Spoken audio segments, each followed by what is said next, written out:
आपने एक बैठक की है, बैठक करके किस तरीके से नगर के सुधार के लिए क्या क्या योजना बनाई, क्या उसका?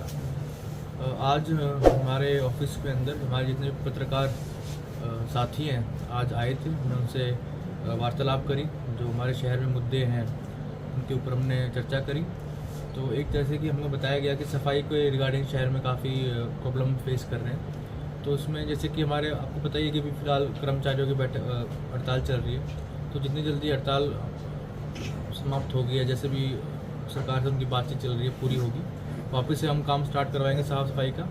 और इसी के साथ डीसी मैम ने एक आदेश भी जारी करे जिसमें जो हमारे डीएमसी साहब हैं उनको भी कहा गया कि थर्सडे को वहाँ नगर पालिका में रहेंगे महेंद्रगढ़ के अंदर, ताकि वो खुद बारीकी से जो इतनी समस्या शहर में आ रही है उनको समाधान कर सकें। अतिक्रमण को लेकर के भी जैसे कोई कार्रवाई होनी थी सर, उसको लेकर? हाँ जी बिल्कुल, अतिक्रमण की जो समस्या है वो काफ़ी टाइम से चली आ रही है। इसके रिगार्डिंग भी मैडम की तरफ से ड्यूटी मजिस्ट्रेट अपॉइंट हो चुके हैं, बिकॉज कि हमारे जो कर्मचारी हैं वो हड़ताल पे हैं, हमारे स्टाफ की कमी है।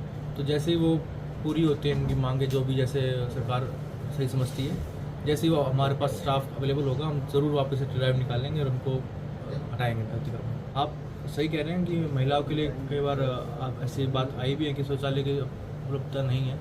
तो हम टेंडर निकाल चुके हैं नगर पालिका सारे सफाई के लिए, बट उससे पहले भी हम कोशिश करेंगे वो टेम्परेरी अरेंजमेंट कर सकें, ताकि जो हमारे मार्केट में जो गांव से महिलाएं आती हैं उनको शौचालय की सुविधा मिल सके। एक सर जैसे अपने यहाँ पे पार्किंग के लिए यहाँ पे एक वो होता था कि टेंडर छूटता था पर्ची वगैरह काट करके, तो यहाँ पे अब कोई सिक्योरिटी नहीं है कि कोई वाहन चोरी हो जाए यहाँ पे? फिलहाल जो आपने बताया कि टेंडर छूटना और जो टोकन कटना, वो बेसिकली जो बैठक हो गई नगर पालिका की, जो उनकी इसमें सारे पार्षद भी होते हैं, तो वो वहाँ पर मंजूर होता है। ऐसे कोई भी हम फीस लगाना ऐसे स्टार्ट नहीं कर सकते हैं, उनके खुद के नियम कानून है। परंतु अभी हमने ओपन कर रखा है कि भाई इसको आप यहाँ खड़ी कर सकते हो अपना फॉर द मीन वाइल।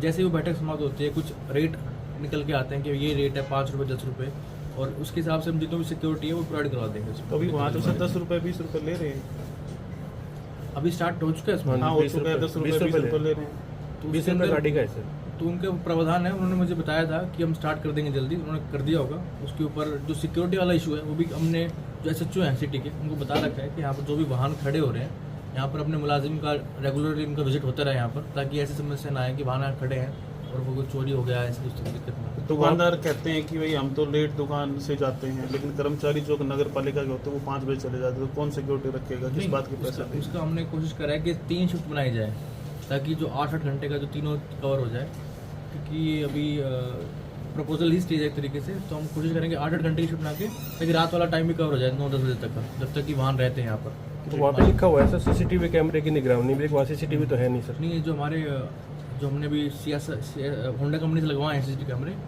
वो भी इनॉग्रेशन होना बाकी है। जब इनॉग्रेशन हो जाएगा तो वहाँ भी लगवाएंगे वहाँ पर, तो हमने बोल रखा है हमको ऑलरेडी। अगर फिर भी अगर कोई बाहर गाड़ी खड़ी करता है तो उस पर क्या कार्रवाई करेगी? उन पर चलान हो रहे हैं फिलहाल। अभी 4-5 दिन से जो हमारे नगर के SHO हैं वो रेगुलरली 8, 10, 15, 20 जितने भी चलान कर रहे हैं, और कल भी किए थे, परसों भी किए थे, मुझे जानकारी मिली थी। तो मेरे जितने भी हमारे मार्केट में जो आते हैं हमारे नागरिक, उनसे ये विनती है कि आप जब भी अपने वाहन लेके आइए तो कृपया पार्किंग वाले एरिया में खड़ी कीजिए, क्योंकि इससे असुविधा क्रिएट होती है पूरे मार्केट में। और जो भी हमारे व्यापारी भाई है बहन है, वो भी आप अपना जो व्हीकल लाते हैं अपने घर से लाते हैं, आप वहाँ खड़ा कीजिए। आप क्यों धूप में खड़ा करते हैं बाहर, सर रोड भी जाम हो जाता है। सर बढ़ते हुए अतिक्रमण को लेकर क्या संदेश देना चाहते हो आप? संदेश यही है कि आपसे पहले भी बता चुके हैं, पहले भी प्रशासन कोशिश कर चुका है, उसके बाद भी आप एक जिद है आपकी जो आप समझ नहीं पा रहे हैं। अतिक्रमण से पूरा शहर का नुकसान नहीं होता, किसी का कुछ अच्छा नहीं होता। अगर आपको लगता है कि अतिक्रमण करके हम अपना सामान ज़्यादा बेच पाएंगे, वो आपकी गलत फहमी है। अतिक्रमण से लोग आप बाजार आएंगे ही नहीं और आपका कोई सामान खरीदेगा ही नहीं।